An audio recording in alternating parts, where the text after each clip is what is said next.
Bonjour à vous mes chers élèves et bienvenue dans ce cours. Et plus précisément, la fin de ce cours.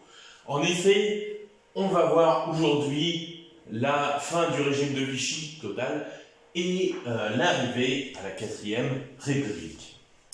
Alors, comment ça se passe? Tout d'abord, on va voir à partir de cette carte comment se termine la guerre. Alors, on l'a déjà vu, notamment avec le procès de Klaus Barbie et Pétain, ainsi que la tombe des collabos, tombe des femmes. Mais là, on va voir un peu plus en détail comment s'est terminée la guerre de façon militaire. Alors, ce qu'il faut savoir, c'est que tout commence avec l'opération Overlord, le 6 juin 1944. Alors, bon, ça avait déjà commencé, preuve en est, la Corse. La Corse était déjà libérée depuis 1943. Mais bon, on va parler de la France en globalité.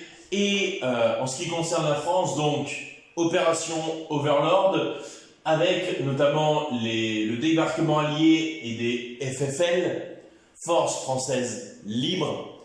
Donc c'était les colonies, mais aussi les forces françaises qui étaient à l'extérieur du territoire français. Donc les colonies et les alliés, donc américains, canadiens, anglais, etc. Ça, il me semble que je vous l'avais présenté pour le cours sur la condition des femmes. Je vous avais fait un petit speech, justement, comment ça se passe. Je vous avais montré aussi une vidéo du jeu vidéo Call of Duty, World War II. Et on avait vu donc ce débarquement de Normandie. Donc, comme vous pouvez le constater, voilà, les forces vont peu à peu gagner du terrain jusqu'à Paris le 19 août 1944. Et au même moment, enfin à peu près, qu'on a envahi Paris, l'opération Dragon se fait. Opération Dragon, ouais, ils avaient des noms stylés quand même. Alors, en quoi ça consiste? Tout simplement, là, on va attaquer le sud de la France. Donc vraiment pour prendre en sandwich en fait les forces allemandes et le régime de Vichy.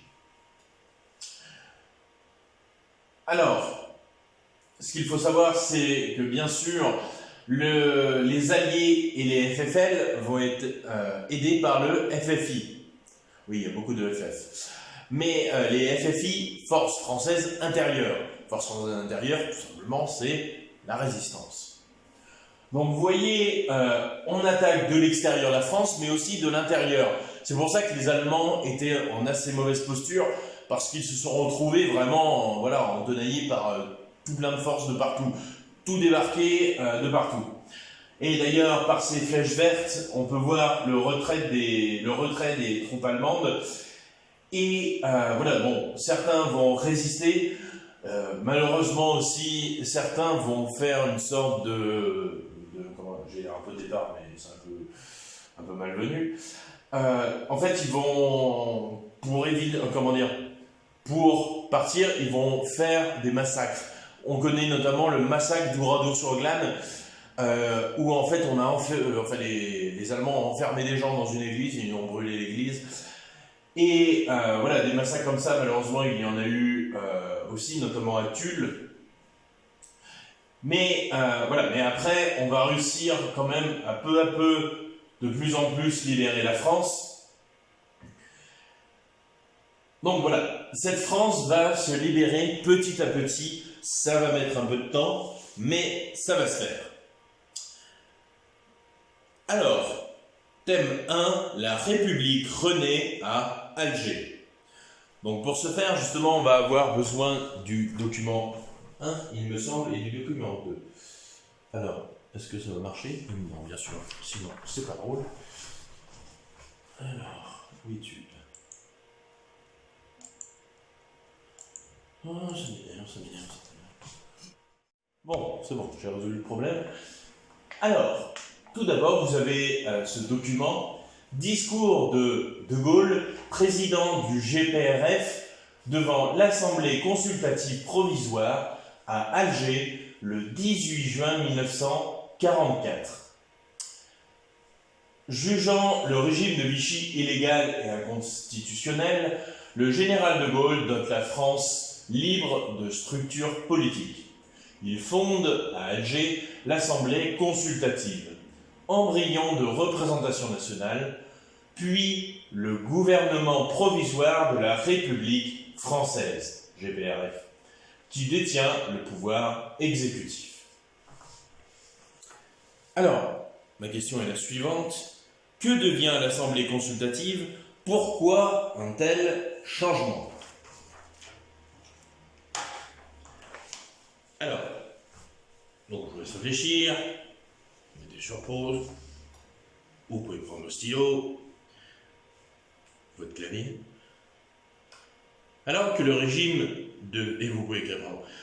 Alors que le régime de Vichy, virgule, privé du soutien des Allemands, virgule, s'effondre, virgule, l'Assemblée consultative devient gouvernement provisoire de la République française.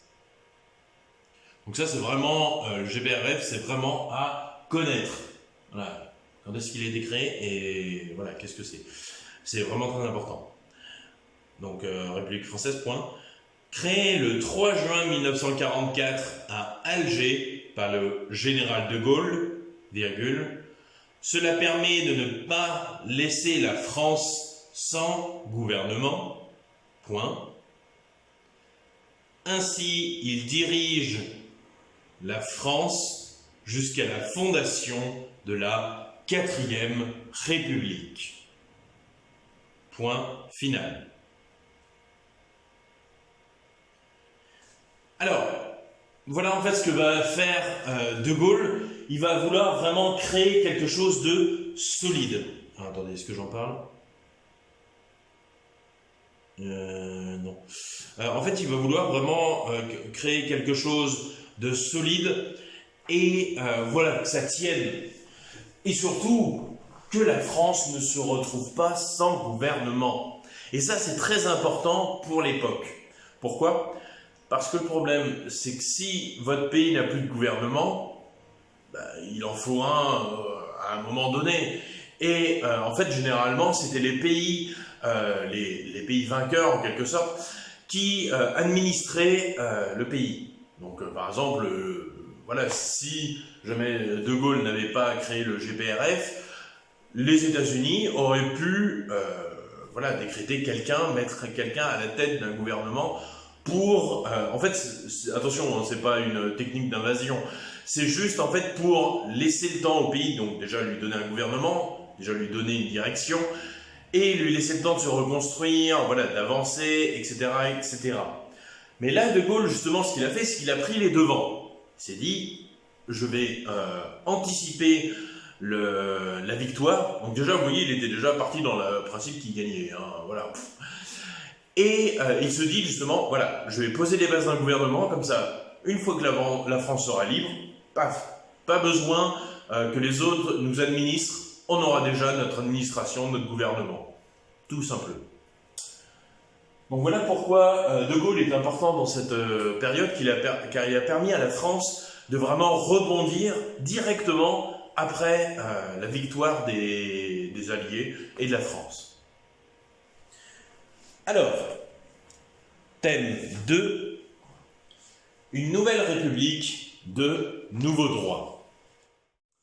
Alors, thème 2, une nouvelle république de nouveaux droits. Comment le GPRF organise la France au lendemain de la guerre? Alors pour cela, on va s'aider du document 3, qui est... Attends, je me balade. Voilà. Document 3, les Françaises qui ont obtenu le droit de vote en avril 1944 participent pour la première fois aux élections municipales d'avril 1945 et aux élections législatives du 21 octobre. Alors ça, on l'avait déjà vu dans le cours sur la condition des femmes, j'espère que vous en souvenez. Et voilà, donc avec une image, et ensuite un texte.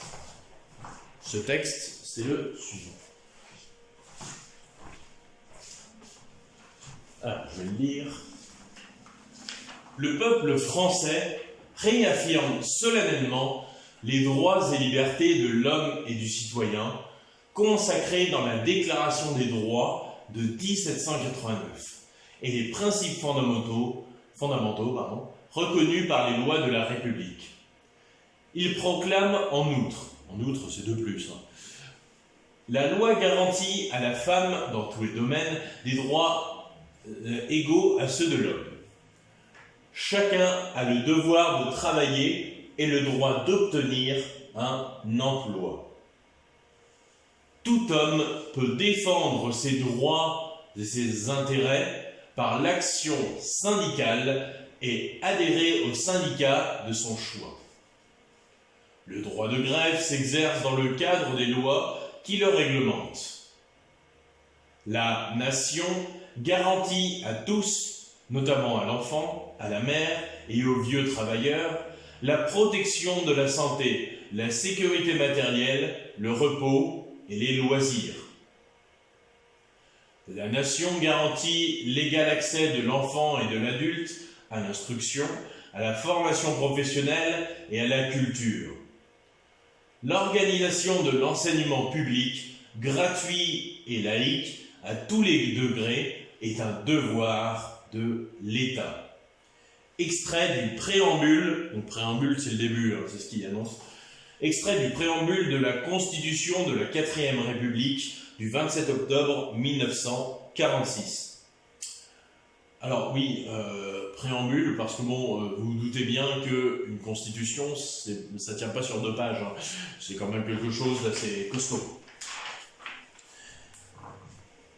Alors, une seule question, assez grande, comment le GPRF organise la France au lendemain de la guerre? Donc, comment le gouvernement provisoire de la République française organise la France au lendemain de la guerre? Je laisse réfléchir. Alors, comme d'hab, je vous laisse écrire et j'explique après. Écrivez petit. Toutes les familles politiques engagées dans la résistance y sont représentées. Point. Installé à Paris en août 1944,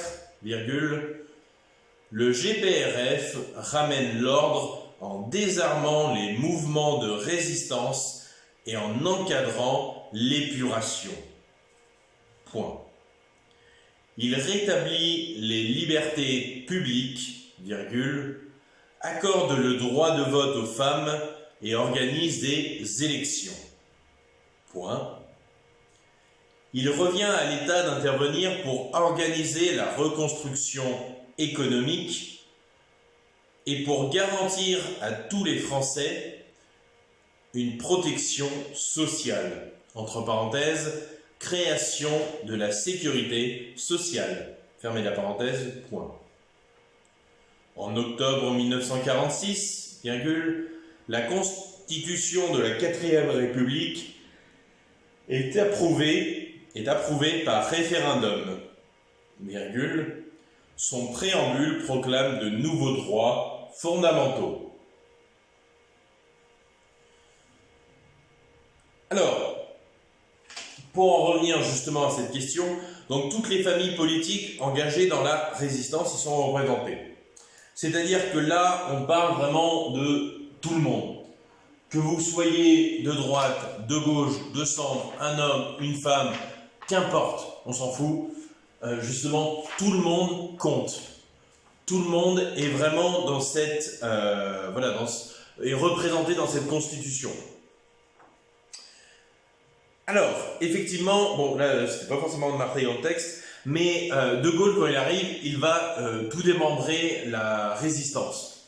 Ah oui, parce que la résistance devait résister contre les Allemands. Il n'y a plus d'Allemands. Donc la résistance, techniquement, ne sert plus à rien. Et surtout qu'en plus, et ça je vous l'avais déjà dit dans le cours d'avant, comme je vous l'avais dit, les résistants, aussi durs soit leur vie, ils n'avaient pas de limite. Ils avaient une liberté totale. Et ça pourrait être dangereux. Enfin, si voilà, vous avez le droit. Enfin, vous voyez, dans notre constitution, il y a un droit. Voilà, on n'a pas le droit de tuer autrui, enfin des choses comme ça. Durant la résistance, ils avaient le droit de tout faire. tuer quelqu'un, voilà, c'était autorisé, puisque, enfin, si c'était un nazi, voilà, on s'en battait les steaks. Et voilà, donc là, arrêter la résistance, c'est vraiment mettre des limites, vous voyez, mettre un état, quelque chose de solide. Et aussi encadrer l'épuration, pour éviter voilà, que ça empire et voilà, que ça mène à des catastrophes, même si ce qui est arrivé aux femmes est assez horrible, comme on l'a vu la dernière fois. Alors, donc, le droit de vote des femmes, ça aussi c'est important. Bon, c'est De Gaulle qui... Voilà, on dit que c'est De Gaulle qui l'a donné, mais bon, comme on l'a vu dans le cours, le droit de vote des femmes, voilà, c'est pas De Gaulle qui l'a mis en place du jour au lendemain, hein, quand même. Ça a mis du temps et c'est des femmes qui se sont battues pour l'avoir. Alors, comme je vous l'ai dit, donc une reconstruction économique. Donc là, on va avoir affaire à la nationalisation, c'est-à-dire qu'on va se concentrer sur notre propre pays. On va tout baser notre économie sur le pays, on va la reconstruire, on va reconstruire les usines, on va rebâtir nos circuits économiques pour vraiment relancer le pays. Et aussi, très important, la sécurité sociale arrive. Ce qui veut dire que voilà, les soins vont être remboursés, bon, pas totalement à cette époque, mais voilà, c'est déjà une avancée prodigieuse, justement. Et en octobre 1946, donc cette date est à connaître par cœur, en octobre 1946, la constitution de la 4ème République est approuvée par référendum. C'est-à-dire, De Gaulle, justement, a demandé au peuple, est-ce que vous voulez une 4ème République? Le peuple a dit oui. Et c'est ainsi qu'on a retrouvé une république, une 4ème République. Donc souvenez-vous, le 3e avait fini avec le régime de Vichy. Et là, on retrouve donc une 4ème République. Et voilà donc pour justement tout ce cheminement. Donc vous voyez quand même que ce petit passage-là, même s'il est petit, même s'il est court, il a quand même vu plusieurs gouvernements. 3ème République, ensuite on est passé au régime de Vichy, le GPRF avec De Gaulle, puis la concrétisation du GPRF en quelque chose de plus solide, la 4ème République. Donc vous voyez quand même que sur peu de temps, parce que quand même, hein, 39-46, c'est-à-dire de 1939 à 46, on est passé de la 3ème République au régime de Vichy, au GPRF, à la 4ème République. Vous voyez quand même, ça allait très vite. Bon, c'est vrai qu'en plus, entre-temps, on s'est farci une Seconde Guerre mondiale. Forcément, ça n'aide pas. Donc, voilà pour ce qui est de ce cours, justement, sur le passage du régime de Vichy à la 4ème République, où on a vu donc que pendant la Seconde Guerre mondiale, des atrocités ont été commises en France, dues notamment à l'invasion allemande, mais aussi par le collaborationnisme de certains Français, notamment Pétain, qui était le chef d'État de la France, qui nous a livrés aux Allemands. Et ensuite, donc, on a vu que, justement, il y avait eu des rafles avec le sort des Juifs, qui était absolument atroce. Pour finir, ensuite, par la fin de cette Seconde Guerre mondiale, avec la libération, on a vu la tombe des femmes, on a vu les procès, on vient de voir à l'instant, justement, le déroulement de la fin de la bataille, etc., etc. Alors, voilà donc pour ce cours. Alors, vous aurez peut-être un contrôle, justement, je vais encore y décider, hein, mais là, alors, pas à rentrer, mais enfin, pas quand vous allez revenir directement, mais une semaine après, vous allez avoir sûrement un contrôle sur ce passage-là. Je vous fournirai, dans les jours à venir, une fiche de révision, pour vraiment, voilà, centrer tout ce que vous devez vraiment connaître. Et voilà, mais par contre, la fiche de révision, ne vous basez pas que sur la fiche de révision. Il n'y aura pas les documents, voilà, il n'y aura pas derrière. C'est-à-dire, si vous vous contentez juste de la fiche de révision, vous n'allez pas la comprendre. Parce que vous n'allez pas comprendre les documents et vous n'allez pas comprendre le contexte. Donc c'est important de bien relire tout le cours et ensuite de connaître vraiment la fiche de révision. Alors, le prochain cours donc, va être sur la République, la 5e République, et on va voir justement comment ça s'organise actuellement. Donc là, on va faire de l'EMC. Ouais, je sais, vous êtes passionnant. Et justement, on va comprendre comment fonctionne notre gouvernement aujourd'hui, comment fonctionne, enfin, qui est le président, comment s'organise le Parlement, le Conseil constitutionnel, les électeurs, etc., etc. Tout ça, nous allons le voir dans le prochain cours. Voilà. Sur ce, je vous souhaite à toutes une bonne journée et à bientôt.